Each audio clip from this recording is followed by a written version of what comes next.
ചെറുതായിട്ട്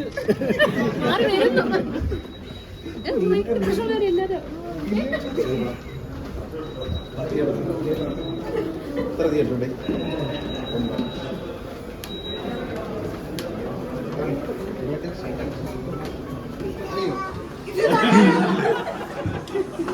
കുറച്ച് കഴിയുമ്പോൾ മനസ്സിലാവാനാണ് അമ്മ പറഞ്ഞു കുറച്ചുകൂടെ വലുതായി 2 വയസ്സോടെ കഴിയുമ്പോൾ അമ്മ പറഞ്ഞു ആരാ ചേട്ടാ അപ്പൊ ചോദിക്കണം.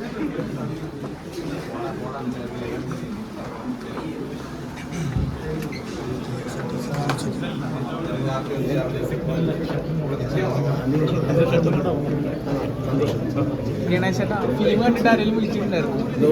ഫിലിം കണ്ടിട്ട് ആരെങ്കിലും വിളിച്ചിട്ടുണ്ട്? ഫിലിം കണ്ട് ഒത്തിരി ആൾക്കാർ വിളിച്ചു. നമ്മളെ സിനിമയിലുള്ള ആൾക്കാരല്ല, വെളിയിലുള്ള ആൾക്കാർ കണ്ടിട്ട് ഇഷ്ടപ്പെട്ടു. ഒരുപാട് മെസ്സേജുകളും വരുന്നുണ്ട്. ഇതേപോലെയുള്ള ക്യാരക്ടറൊക്കെ ചെയ്യാൻ ഭയങ്കര ആഗ്രഹമാണ് പ്രേക്ഷകർക്ക്. ഇതേപോലെയുള്ള ഗണേശേട്ടൻ ഇതേപോലെയുള്ള ക്യാരക്ടറൊക്കെ ചെയ്യും. ഏതാ വിക്ടറോ? ഇതേപോലെയുള്ള ഹ്യൂമറായിട്ടുള്ള ക്യാരക്ടറൊക്കെ ചെയ്യും. നല്ല അത് ചന്തുവിൻ്റെ ഒരു എഴുത്തുകാരൻ്റെ ഒരു ഡയറക്ടറെയും ഒരു സായിയും അവർ രണ്ടിനും നല്ലൊരു ക്യാരക്ടറെ മൊഴിയെടുത്തു. ഇതിൻ്റെ ഏറ്റവും വലിയ സംഭവം എന്ന് പറയുന്നത് ഈ കോവിഡ് വന്ന സമയത്ത് അതിനു മുമ്പാണ് ഈ കഥ പറയുന്നത്. ലോക്ക്ഡൗൺ ഒന്നും വന്നില്ല. പക്ഷേ കോവിഡ് സമയത്ത് ഈ അരുൺ ചന്തുവും സായിയും കൂടി കമ്പ്യൂട്ടർ അങ്ങോട്ടും ഇങ്ങോട്ടും ഇൻ്റർനെറ്റ് വഴിയും ഇമെയിൽ വഴിയും പിന്നെ വാട്സാപ്പ് കോൾ വിളിച്ചുമാണ് ഈ പടത്തിൻ്റെ കഥ ഉണ്ടാക്കിയത്, സ്ക്രിപ്റ്റ് ഉണ്ടാക്കിയത്. അത് കോവിഡ് കഴിഞ്ഞ് പുറത്ത് വരുമ്പോൾ ഇവരെ സ്ക്രിപ്റ്റ് റെഡിയായി.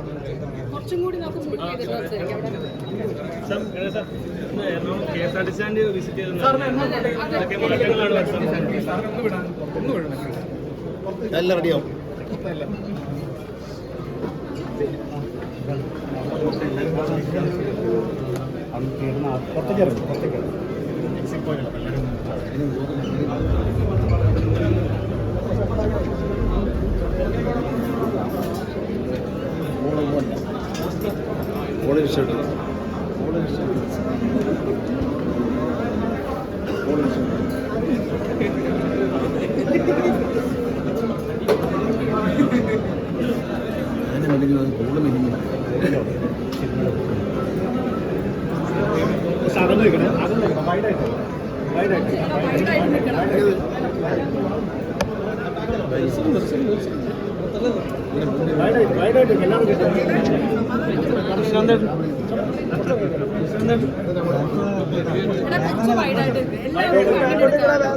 കുറച്ച് വൈഡായിട്ട് കുറച്ച് അപ്പൊ എല്ലാവർക്കും